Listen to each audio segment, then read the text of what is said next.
Hi friends, வணக்கம். இப்போ நம்ம கையில் இருக்கிறது பார்த்திங்கன்னா ஒயிட் பிஞ்சஸ்ஸு. இது நம்ம ஃபார்மில் பிஞ்சஸ்ஸை தனியாக வர்றோன்னு உங்களுக்கு ஏற்கனவே ஒரு வீடியோ போட்டிருந்தேன். அதுங்களுக்கு தனியாக கூடுலாம் நெஸ்ட்டுலாம் வச்சுருந்தேன். அதை நாங்கள் தீனி வைக்கிறதால விட்டுருந்தேன். இன்றைக்கி என் பையன் திடீர்னு ஃபுட்டு கீரைலாம் வைக்கலான்னு பார்த்தா ஒரு குஞ்சு கீழே கிடக்குது. நல்லா வளர்ந்துருக்கு, ஓரளவுக்கு தான் பறக்குது. எங்களுக்கு ஒரே ஷாக்கிங்காக தான் இருக்குது.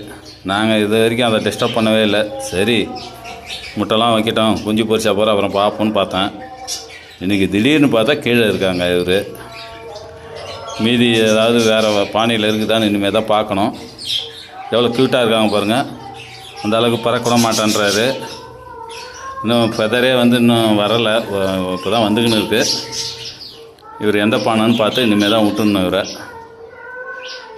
எப்படி இருக்காது பாருங்கள், நீங்களே பாருங்கள். நம்ம ஃபார்மோட பிஞ்சஸ் குஞ்சு இவர் தான்.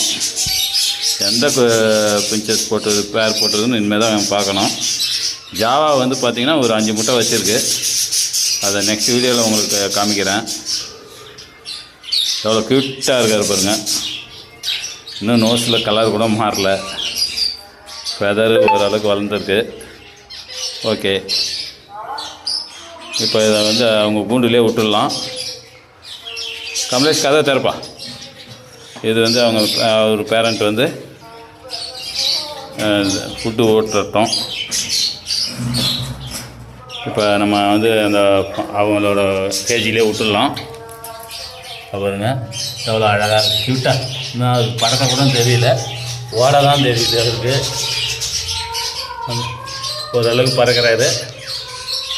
பாருங்க, ஒரு குட்டியாக இருக்காது பாருங்க. ஓகே, பாய்.